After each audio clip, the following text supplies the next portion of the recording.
butcher your last name, Holly. Okay, no, I won't. Then it's Holly Hellerstedt.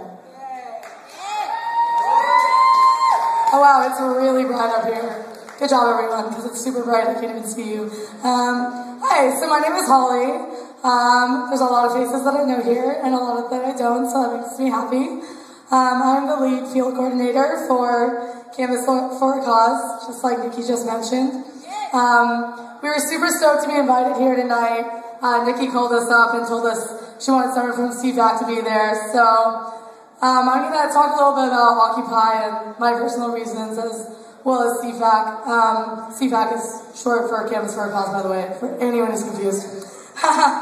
So Occupy is this amazing thing that sprung up worldwide, and you know, there was a time here where whenever there was a big activist protest, something like that, you could expect for a good protest that like 300 people would be there. That was like really solid here.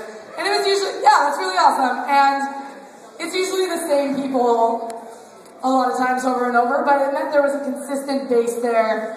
But when Occupy came along, it just blew everything out of the water, you know what I mean? Like, no, it's really incredible. Like, a round of applause to an event that brought people that have never been involved in activism before out fighting on the streets, talking about issues they've never thought about before, and receiving hope that they never thought they would have again in the situation that they're in. So it's really exciting. It's just really been this mix of different activism and kind of a place where all issues can come together and say, let's join forces, let's unite, and let's all stand up for what's right. Let's stand up for what's right, right? Yeah.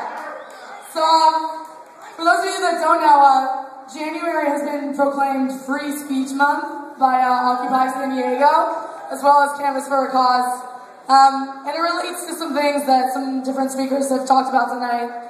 So the fact that 100 years ago, there were these things called the San Diego Free Speech Fights, but you don't find that in our history books here in San Diego. It's not what we're taught when you're younger about what's going on here. That people literally were flooding in from all over the country, coming to San Diego to protest the fact that free speech was banned in downtown.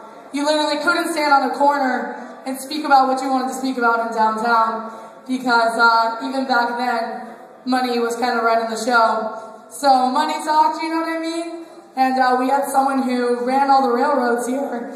And when people started trying to unionize as workers, oh man, that's not good, right? That means people are going to try and get better pay, you're going to lose profits, blah, blah, blah, blah. We've all heard these arguments before. So it's really great that we're finally able to stand up and stay on message, because a lot of times people try and overgloss that message. And what Occupy is doing, amazingly, what I think its biggest achievement has been is just public education, you know what I mean? And public knowledge, and a reason to like make people talk about things that aren't Katy Perry kissing a girl, you know what I mean? Like, honestly, we live in an age where we can find out what happened countries, continents, oceans away in a matter of nanoseconds. We can talk to people there online, but we still don't even know where exactly our tax dollars go. We still don't even know where all of our US troops are all across the world. We still don't even know maybe what happened in 9/11. Like, we still don't even know these things that are fundamental to what's supposed to be our democracy. So I just want to applaud Occupy for changing the dialogue of our country to talk about things that are real, to talk about the fact that income inequality has been rising for how many decades now? We are at the largest breaking point since that of the Great Depression.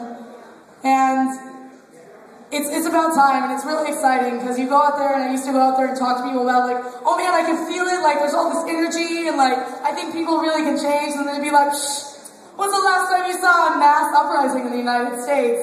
Now is when I saw the last uprising, because it's happening right now. So, I just want to say, like, personally, that's why I'm here, because I think that we can do better, and I know every single person here is a part of my family now, whether I met you today, or I met you on October 7th, or I met you in Children's Park before that whole giant march even happened. You're all my family, and I think we all feel very similarly. And, you know, yeah, I love you all too. And, working for Campus for a Cause, so we're a queer rights organization, and just going out there and trying to talk about these identity issues, man, it's crazy, you know. We personally have felt firsthand the giant hand of corporations. So literally being a canvassing group, what we go out there is every day we literally go to the streets and engage people face to face every single day to talk about issues and talk about how they can make a difference. And that's what Occupy is doing too. So it's so amazing that I'm able to work with this organization that also sponsors Occupy and can help talk about free speech rights, because we don't even have them. So I don't know for everyone that knew, but last year in 2011, we were actually sued by Target Corporation, represented by one of the largest corporate firms in the United States. And they sued us for talking about gay rights issues in front of their stores and saying that they didn't think it was appropriate. And we said we didn't think it was appropriate to take away our ability to speak to the public about these issues. And we won. But we're still fighting that issue. Still every day, like, we have to go out there and get ready to face this, to have sheriffs call on us for talking to people about this. Literally, you know, we talk about the repression of Occupy, and it's funny how, like, hand in hand these issues go, because, you know, we go to a conservative neighborhood and start saying the word gay, and suddenly 9 sheriffs roll up. Something's weird about that. And I'm just really proud to know each and every one of you, and so thankful you all are here. There's a lot of really cool stuff coming up with Occupy. Don't believe what you see in the mainstream news. If you really want to know what's going on, come talk to one of the people on the ground. Go look online, find your independent sources of media, and don't just trust one source.